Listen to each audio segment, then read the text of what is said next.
Di video sebelumnya Xiao Yan melawan Shenluo Guizun 1 lawan 1.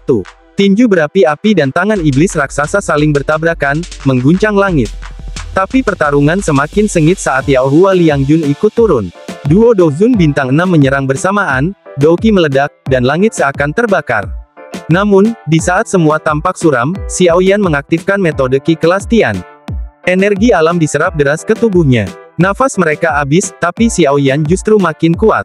Dan saat itu juga, sosok misterius muncul dari langit. Tianzun ke-9 telah tiba.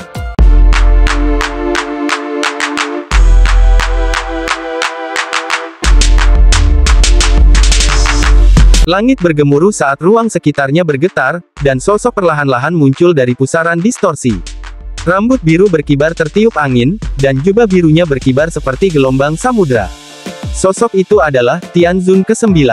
Pemimpin kekuatan Hall of Souls yang dulu menyerbu paviliun bintang jatuh. Tatapan Xiao Yan menajam, kilatan amarah tersembunyi dalam matanya. Ia tak pernah melupakan wajah lelaki ini. Jika bukan karena Yao Lao mencapai Banseng saat itu, paviliun mungkin sudah tinggal nama. Jadi kau muncul juga, anjing tua dari Hall of Souls, gumamnya dalam hati.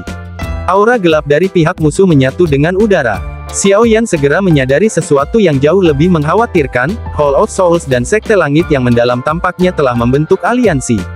Hatinya mencelus. Dua kekuatan besar bersatu, itu berarti bencana besar bagi paviliun bintang jatuh. Tianzun ke-9 tertawa kecil, nadanya mengejek namun dingin. Xiao Yan, kalau kau tetap bersembunyi di balik perlindungan paviliun, mungkin aku tak bisa menjangkaumu. Tapi keluar sendirian, itu kesalahan fatal. Xiao Yan hanya menatap dengan tajam. Ia tahu kekuatan pria itu jauh di atas dirinya. Bahkan dengan Annihilation Fire Lotus, pertarungan ini tak akan mudah, apalagi ruang telah disegel. Token giok spasial pun kini tak berguna. Tapi dia bukan anak bodoh yang dulu. Dengan evolusi mantra api, teratai api pemusnahan, dan telapak penciptaan surga, dia masih punya peluang. Shenluo Guizun, dengan aura menyeramkan, tertawa dingin. Kau pikir bisa lolos dari kami bertiga hanya dengan keberanian dan kekuatanmu sendiri. Yao Hua Liangjun melambaikan kipasnya, wajahnya penuh kehati-hatian. Dia tahu apa yang bisa dilakukan Xiao Yan. Dan dalam kepanikan seseorang yang terdesak, segalanya bisa terjadi. Namun, Xiao Yan hanya tersenyum miring. Tangan kanannya terangkat perlahan, memancarkan cahaya emas menyilaukan.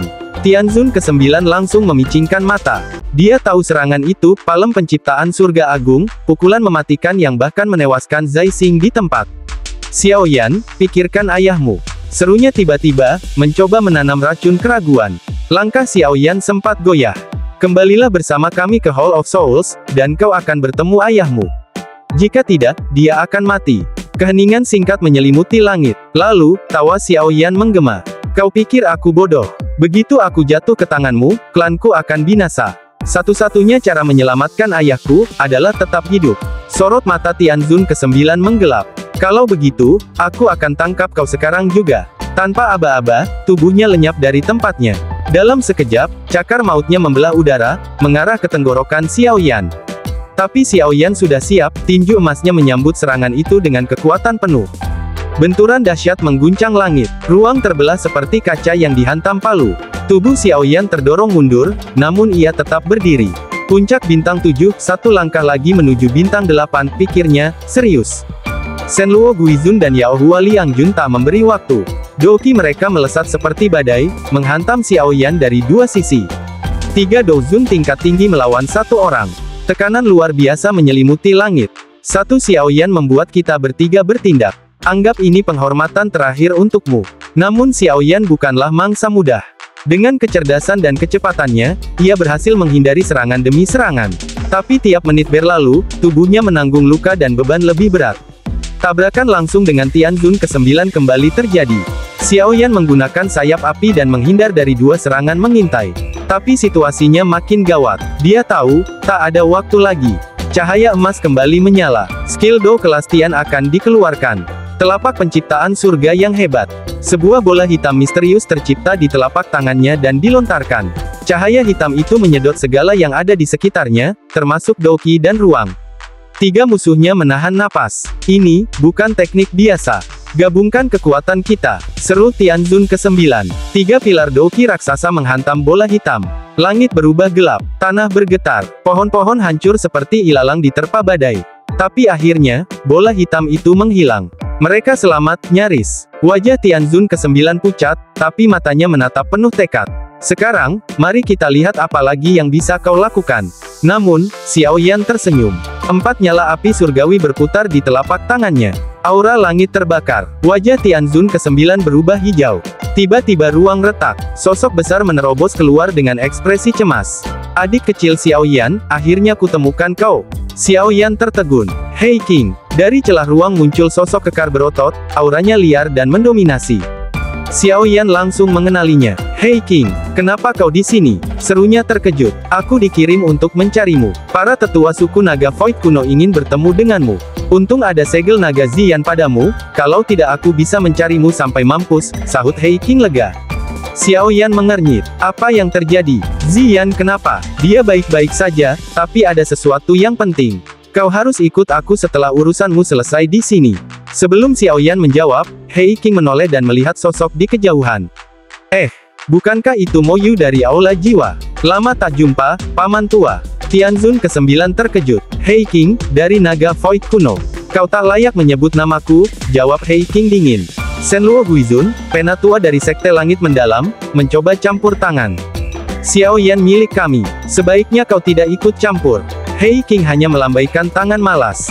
Sekte Langit Mendalam, apa itu? Pergi sana, aku sedang bicara dengan adik Xiao Yan. Tersinggung, Shenluo dan Yao Hua menyerang bersama. Doki mereka mengguncang udara. Hei King tersenyum dingin. 6 bintang Douzun berani teriak pada ayah ini. Dengan satu pukulan masing-masing, ia melempar keduanya seperti boneka.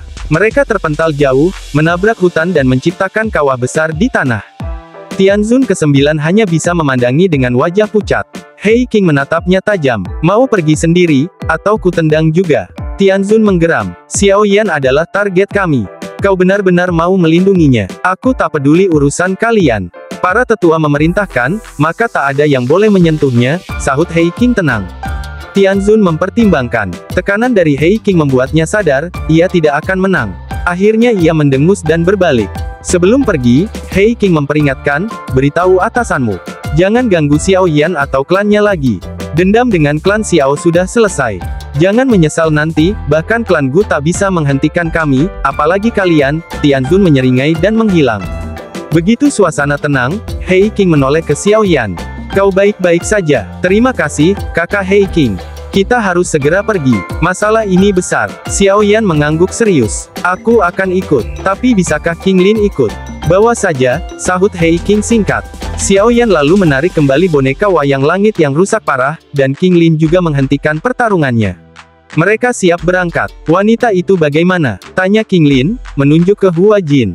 Tak ada waktu, jawab Xiao Yan dingin. Mereka bertiga masuk ke celah ruang yang dibuka Hei King. Namun sebelum meninggalkan tempat, Hei King melambaikan tangan ke belakang. Tanpa menoleh, dia mengirimkan hantaman energi ke arah Hua Jin. Hua Jin terpental, memuntahkan darah, dan terkubur di bawah reruntuhan. Jangan pikir karena keperempuan aku tak akan menamparmu, gumam Hei King dingin sebelum menghilang ke dalam celah spasial.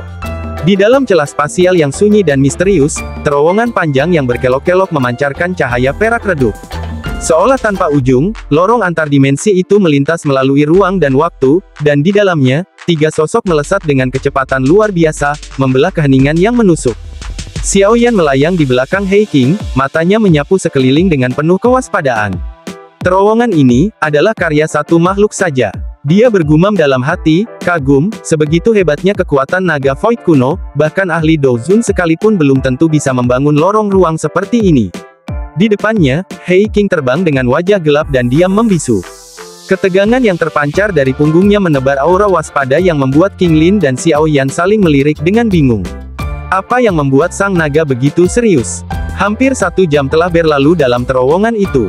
Kilau perak yang terus menyala seperti ilusi mulai membuat kepala Xiao Yan pening. Namun tepat ketika ia hendak menutup mata dan beristirahat, Hei King memperlambat laju. Mata tajamnya menatap lurus ke depan, ke sebuah cahaya yang samar, sebuah lingkaran cahaya perak yang perlahan membesar. Mereka telah sampai. Ketiganya menembus cahaya itu dan, seketika dunia berubah. Kilauan perak menghilang, digantikan oleh pemandangan yang luar biasa menakjubkan. Di depan mata mereka membentang sebuah pulau raksasa yang melayang dalam kehampaan, dikelilingi oleh langit yang berkilau seperti mangkuk cahaya perak. Awan berkabut menyelimuti puncak-puncak gunungnya, dan udara terasa padat oleh kekuatan kuno yang tak terlihat. Xiao Yan tercengang. Tempat ini, tergantung di dalam ruang kosong, bisiknya tak percaya. Bahkan seorang elit doseng pun tak sembarangan berani menjelajah ke tempat seperti ini. Kini ia paham mengapa naga void kuno jarang terlihat di Central Plains. Mereka hidup, secara harfiah, di luar dunia. Sebuah suara memecah keheningan, ikuti aku. Hei King meluncur turun ke arah salah satu gunung di tengah pulau, dan Xiao Yan serta King Lin buru-buru menyusul. Saat mereka turun, aura demi aura kuat mulai terasa di sekitar mereka. Beberapa bahkan begitu tersembunyi dan menakutkan hingga membuat bulu kuduk Xiao Yan berdiri. Ini adalah kekuatan sejati dari suku naga void kuno. Eksistensi puncak dari dunia Magical Beast. Patroli naga melewati mereka. Begitu melihat Hei King, mereka menghentikan langkah dan memberi hormat, meski pandangan heran mereka tertuju pada Xiao Yan dan King Lin. Begitu mendarat di puncak gunung, sesosok pria tua berjubah putih muncul tanpa suara. Hanya kehadirannya saja sudah membuat ruang di sekitarnya bergetar pelan. Tetua ketiga, kata Hei King dengan hormat. Ini adalah teman Ziyan, Xiao Yan. Tetua berjubah putih itu menatap Xiao Yan sejenak, lalu tersenyum hangat. Namun senyuman itu tidak bisa menyembunyikan tekanan mengerikan yang menyelimuti tubuhnya, tekanan yang seakan meremas jiwa. Xiao Yan langsung memahami, ini bukanlah Dou Zun biasa. Mungkin, bahkan Banseng seperti gurunya, Yao Lao. Zuli, sang tetua, mengangguk. Tapi ketika pandangannya menyapu King Lin, matanya menyipit, lalu membelalak. Ini, aroma ular surga kuno. King Lin menggigit bibirnya. Jiwa purba di dalam dirinya mulai bergejolak. Meski samar, ia bisa merasakan naluri musuh kuno antara ras ular surga dan naga void berdesir di tulang belakangnya. Namun Zuli hanya tersenyum damai. Tidak perlu takut, nona muda. Pertarungan zaman kuno telah usai. Tapi awas, jiwa ular surga kuno terkenal liar dan sulit dikendalikan. King Lin mengangguk, penuh hormat. Setelah itu, Xiao Yan akhirnya mengajukan pertanyaan yang membebani pikirannya sejak awal, Penatua Zuli, apa yang sebenarnya terjadi pada Ziyan? Wajah Zuli menjadi serius. Hening sesaat, lalu dia menjawab pelan, semua ini, karena buah asal naga Phoenix. Xiao Yan menghela napas dalam hati. Seperti yang ia duga, Zuli melanjutkan, mengungkap kebenaran mengejutkan, Ziyan adalah putri dari Raja Naga Void kuno sebelumnya, yang telah hilang secara misterius. Setelah bertahun-tahun, barulah keberadaannya terdeteksi kembali di Central Plains. Dan semua itu berkat Xiao Yan. Sang buah asal naga Phoenix, benda legendaris yang tercipta dari darah naga dan Phoenix, memiliki kemampuan untuk mengubah garis keturunan seseorang menjadi gabungan dari dua makhluk ilahi itu. Sebuah takdir yang cocok bagi Ziyan, sang calon ratu naga kuno. Namun hasilnya, berbahaya. Energi buah itu terlalu kuat. Tubuh Ziyan yang masih muda tak mampu menyerapnya sepenuhnya. Energi itu mulai mengkristal. Tanpa banyak kata lagi, Zuli memimpin mereka memasuki sebuah aula batu yang luas. Di tengah altar utama, tubuh mungil seorang gadis berambut ungu terbaring diam. Xiao Yan tertegun. Ziyan telah berubah menjadi patung kristal, seluruh tubuhnya, dari kulit, darah, hingga organ, telah tertutup es kristal transparan yang bersinar redup. Ia terlihat seperti sedang tidur. Namun tidak ada kehidupan, hanya keheningan beku yang menyayat. Xiao Yan mengepalkan tinjunya. Amarah, rasa bersalah, dan ketakutan berkecamuk dalam dadanya. Ziyan, tunggulah. Aku akan membangkitkanmu kembali. Dengan kekuatanku, dengan segalanya yang kumiliki, aku tidak akan membiarkanmu berakhir seperti ini. Xiao Yan berdiri diam di depan altar, matanya menatap tajam pada tubuh mungil Ziyan yang tak bergerak. Nafas panjangnya pecah dalam keheningan, wajahnya suram.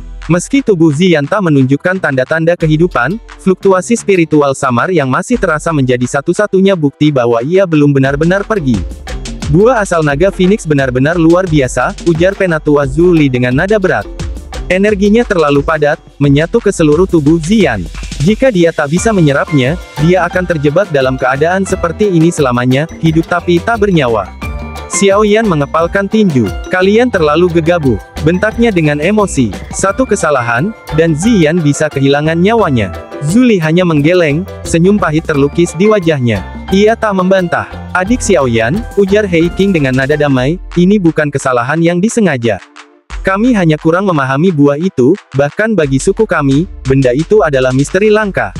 Apakah buah itu pernah berhasil diserap sebelumnya? Tanya Xiao Yan, mengingat sesuatu. Zhu Li mengangguk. 2 kali. Salah satunya oleh Heaven Phoenix, yang membuat mereka begitu kuat hingga menekan kami. Untungnya, kami akhirnya mendapatkan buah itu kembali. Namun, dalam pertarungan besar terakhir antara 2 ahli garis murni, keduanya gugur. Sejak itu, buah itu tak pernah muncul lagi, sampai sekarang. Xiao Yan terdiam, menghela napas panjang. Jadi, apa yang bisa kita lakukan untuk menyelamatkan Ziyan sekarang? Lapisan energi ini terlalu keras. Bahkan aku tidak bisa memecahkannya, jawab Zhu Li. Kalau dipaksa dihancurkan, energinya akan hilang sia-sia. Masih bicara soal energi saat nyawa orang dipertaruhkan. Xiao Yan mengerutkan dahi. Zhu Li menatapnya serius. Kamu belum tahu, suku kami sedang berada dalam krisis. Kami butuh pemimpin berdarah murni. Ziyan adalah harapan kami satu-satunya. Apa maksudmu? Xiao Yan menatap tajam. Klan Naga Void kuno selalu terkenal kuat, bukan? Zhu Li terdiam sejenak, lalu akhirnya membuka rahasia yang telah lama disimpan. Pulau Naga kuno yang kamu lihat sekarang, hanyalah seperempat dari yang asli. Setelah ayah Ziyan menghilang, suku kami terpecah menjadi 4 kelompok. Masing-masing membawa pulau sendiri dan melayang di ruang kosong ini. Xiao Yan terbelalak. Lalu, 3 bagian lainnya. Mereka juga punya pemimpin, dan semuanya ingin menguasai keseluruhan suku. Namun, karena perbedaan kekuatan, kami tetap terpecah sampai hari ini. Apakah mereka juga memiliki keturunan berdarah murni? Tanya Xiao Yan. Hampir tidak. Garis keturunan mereka tak semurni Ziyan. Itu sebabnya kami ingin Ziyan cepat tumbuh dan menyatukan semuanya sebelum pertemuan 4 pulau berikutnya. Xiao Yan akhirnya memahami kenapa suku Naga Void kuno tampak pasif selama ini, bukan karena lemah, tapi karena sibuk berperang di dalam. Jadi itu sebabnya suku Heaven Demon Phoenix dan Python Nine Serene bisa bangkit, gumam Xiao Yan. Zhu Li mengangguk pelan. Tolong rahasiakan ini. Jika berita tersebar, musuh kami bisa memanfaatkannya. Xiao Yan mengangguk. Saya mengerti. Tapi kau memanggilku bukan hanya untuk berbagi cerita ini, kan? Kalian pikir aku bisa menyelamatkan Ziyan, dengan api surgawi? Zhu Li tersenyum tipis. Kau memang cerdas. Lapisan kristal itu tak bisa diatasi kecuali dengan api surgawi tingkat tinggi. Bahkan aku tak sanggup melelehkannya. Tapi kau memiliki lebih dari 1. Jika digabungkan, kekuatannya setara dengan api surgawi peringkat 6 atau 7. Xiao Yan merenung. Dengan 3000 api pembakaran dan beberapa jenis api surgawi lainnya, dia memang memenuhi syarat. Nasib klan kami bergantung padamu, Xiao Yan, ujar Zhu Li serius, menangkupkan tangan. Hei King ikut membungkuk hormat. Xiao Yan menarik napas dalam. Ziyan adalah temanku. Aku tak akan tinggal diam. Katakan saja apa yang harus kulakukan. Senyum lega muncul di wajah Zhu Li. Jika leluhurmu, Xiao Xuan, masih hidup, dia pasti bangga padamu. Hei King tertawa. Bahkan mungkin keturunannya ini akan melampaui dia. Zhu Li mengangguk. Jangan salahkan Xiao Xuan. Ia mengorbankan segalanya demi klan Xiao, tapi gagal menembus kelas Doseng. Dia mati dengan penyesalan. Mendengar itu, Xiao Yan terdiam. Ia tak pernah bertemu sang leluhur, tapi dalam hatinya, rasa hormat tumbuh, dan tekad semakin kuat. Teman kecil Xiao Yan, ujar Zhu Li, memutus keheningan, beristirahatlah 2 hari. Kami akan mempersiapkan segalanya. Xiao Yan menatap altar, ke arah tubuh mungil Ziyan yang terbaring diam. Tenanglah, Ziyan, aku akan menyelamatkanmu. 2 hari berlalu dalam keheningan Pulau Naga kuno. Di balik ketenangan itu, tekanan dan harapan menggumpal seperti awan gelap di langit sebelum badai. Xiao Yan dan King Lin menunggu dalam diam, sementara Penatua Zhu Li sibuk mempersiapkan sesuatu yang sangat penting, proses pemurnian kristal energi di dalam tubuh Ziyan. Pagi hari ketiga akhirnya datang, dan langit Pulau Naga kuno diselimuti atmosfer yang berbeda, tegang dan siaga. Penatua Zhu Li muncul, wajahnya tegas dan serius. Xiao Yan mengangguk pelan. Dia tahu, saatnya telah tiba. Teman kecil Xiao Yan, ikutlah denganku. Tanpa membuang waktu, Zhu Li terbang menuju bagian terdalam dari pulau itu. Xiao Yan mengikuti, merasakan hawa panas yang semakin menguat seiring mereka mendekati pusat kekuatan naga kuno. Langit kini tak lagi sunyi. Sesekali, sosok naga melesat cepat, mengawasi perbatasan alam dengan waspada. Zhu Li menjelaskan dengan suara dalam, Ziyan adalah harapan kami. Jika proses ini gagal, harga yang harus dibayar tak akan kecil. Setelah 10 menit terbang, mereka tiba di atas sebuah gunung berapi aktif. Di puncaknya, asap putih menari ke langit. Namun yang mengejutkan, di atas kawah tergantung sebuah kuali besar berwarna zamrud, dan di dalamnya, Ziyan, tertidur dengan tenang, tubuhnya bersinar samar oleh kristal naga Phoenix yang tertanam di tubuhnya. Sebuah sosok tiba-tiba muncul dari kejauhan. Xiao Yan mengenalinya dalam sekejap. Taijian Zunze, sosok berjubah hitam dengan pedang logam besar di punggungnya mengangguk pelan. Dulu, dia mengorbankan diri untuk menahan Tianzun hitam putih demi menyelamatkan Yao Lao. Xiao Yan mengira ia telah gugur, namun hari ini, dia berdiri di sini, hidup dan kokoh. Zhu Li tersenyum. Aku menyelamatkannya setelah kau pergi. Dia pria yang kukagumi. Xiao Yan menunduk sedikit, menghargai kebaikan tak terduga itu. Namun tak ada waktu untuk bernostalgia.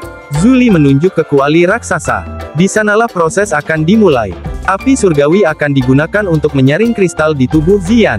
Tapi ingat, ini bukan sekadar membakar. Kau harus mengendalikannya dengan presisi mutlak, atau tubuhnya akan hancur sebelum kristalnya meleleh. Xiao Yan mengangguk. Aku mengerti. Zhu Li menyerahkan sebuah botol giok padanya. 5 tetes darah esensi naga kuno. Gunakan ketika dokimu mulai habis. Tapi hati-hati, setiap tetesnya bisa menyebabkan pertumpahan darah di dunia luar. Xiao Yan menerima botol itu dengan hormat. Tanpa banyak bicara lagi, ia terbang ke atas kuali dan duduk bersila, tangannya membentuk segel rumit. Sejenak keheningan melingkupi tempat itu. Lalu, sebuah pilar api ungu coklat melesat dari mulut Xiao Yan, menjulang tinggi dan melingkar seperti naga sebelum menerobos masuk ke dalam kuali besar. Suhu meningkat drastis. Api itu membentuk seekor naga api yang menderu keras, menyelimuti tubuh Ziyan dengan perlindungan panas membara. Teriakan Xiao Yan bergema seperti guntur. Naga api menggulung dirinya, mengelilingi tubuh Ziyan dengan lembut, seolah api itu memahami bahwa yang dilindunginya bukan musuh, tapi harapan. Puluhan cahaya melesat dari seluruh penjuru Pulau Naga, mendarat di pegunungan sekitar. Itu adalah para tetua dan prajurit naga Void kuno. Mereka tidak berbicara, tidak bergerak, hanya mengamati, mengetahui bahwa satu kesalahan kecil bisa menghancurkan segalanya. Di dalam kuali, nyala api terus menyelimuti tubuh Ziyan. Kristal naga Phoenix mulai bersinar perlahan. Energi aneh terpancar, membuat seluruh langit tampak bergetar. Namun, kristal itu tetap tidak meleleh. Xiao Yan tak panik. Api surgawi miliknya bukanlah api biasa. Di bawah kendalinya, nyala api mulai berdenyut seperti jantung. Setiap hembusan, setiap letupan, diarahkan dengan presisi surgawi. Tak ada yang tak bisa dibakar oleh api surgawi. Dengan mata terpejam dan keringat mengalir di wajahnya, Xiao Yan mulai memperkuat konsentrasi. Pertarungan bukan hanya melawan kerasnya kristal, tapi juga batas stamina, energi, dan tekad. Di sekelilingnya, dunia menahan napas. Dan di dalam kuali itu, permulaan dari sesuatu yang besar, mungkin harapan, mungkin bencana, telah dimulai.